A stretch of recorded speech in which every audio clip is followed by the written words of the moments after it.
let me just do something here. So people, I don't know if you understand.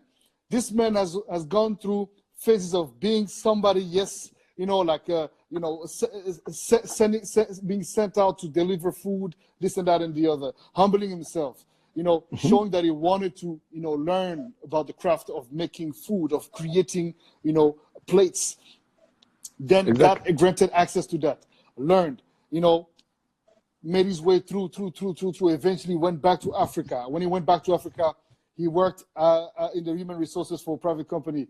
Salute, Jose. How are you, brother? Human resources for 6 months, didn't like it. He's like, I'm going back to being a chef. Worked for one of his friends who opened a restaurant. And then from that, he started working for many different restaurants, building their reputation as the chef that he has been nurtured to be since a child, looking at his grandmother cooking. Man, this is fantastic. I love that. And so now, so 2013, after all that, you decided to open your restaurant. Tell us about that. No, 2000, excuse me, in 2010, not 2013, 2010, because we got in Senegal in 2013.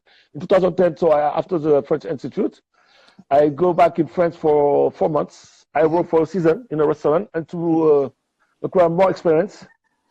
And after that, I go back in Senegal and I prepare to open the restaurant. I opened the restaurant, people come, it was very successful, it was really nice. I met a lot of people. I organize an exhibition in the restaurant. So every 2 months I have an exhibition in the restaurant. I organize. Can you give us the name of the restaurant? Can you tell people what was the name of the restaurant? The name of the restaurant was the Big Five. The Big Five. Big Five, legendary. The legendary Big Five, yeah, in downtown, and it always exists. Now it's a Korean restaurant in Dakar. The Big Five. Korean restaurant. Is it still called Big Five, or it has another name? Yeah, it's still called Big Five. It's still called Big Five. Okay, okay, great. But now it's a Korean restaurant. All right. And so you were doing events and exhibitions, huh? An exhibition, yeah. And I just want to come back to the DJing, if I can. Of course. No, that's the point. People can see, you know. So the DJing. So I go back with my father. So I always love music. I always listen to music at home. My uncle used to send you, at this time it was a tape, the cassette, the tape. Right. He used to send you some tapes from France with all the new music, the new funk, the new R&B. And it was so nice. Yeah, it was really nice. And it was early in the 80s, around 83, 84, And I have my other uncle who lives in Canada. They used to leave me the VHS with all the new clips, all the videos. Wow. So it was half with music and food. Indeed. I grew up with that. And for the DJing, when I started to go to the club with my friends, I have some friends who was DJ, like DJ Eduardo. It's a legend here in Dakar, And je dis toujours que c'est grâce à lui que je suis devenu DJ, parce que je passais des heures à l'oreille de mixer.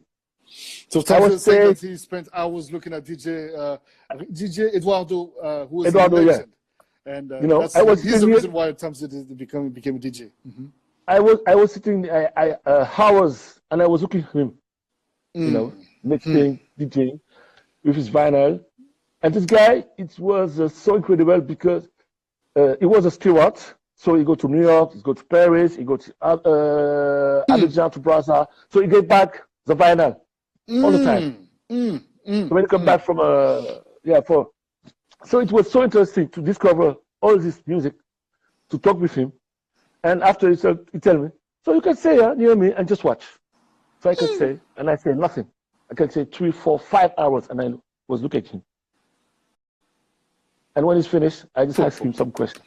And I made the same when I was in Montreal. With another DJ. I used to go to a bar. The name of this bar, it's Coquino. It was a famous bar at the time. And I used to go and just to see this DJ. 2, 3 hours. Was that DJ? And watch him.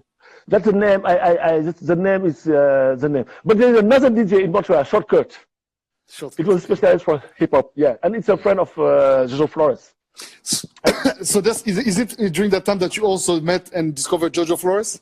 Yeah, I was a client where Jojo Flores used to play in Montreal. I used to go at the place where it's playing, the DeSalvio. I have some party in DeSalvio and Tokyo Bar, and the other place in Saint Laurent Street in Montreal. And when Business Friends Fair, I used to go with my friends, you know, and I didn't know Business Fair at this time, you know, but I was looking at him. But I can't go to near him because the security, it was copyright. But I just stay in the corner, I just watch, you know, and enjoy his music, in his mixing.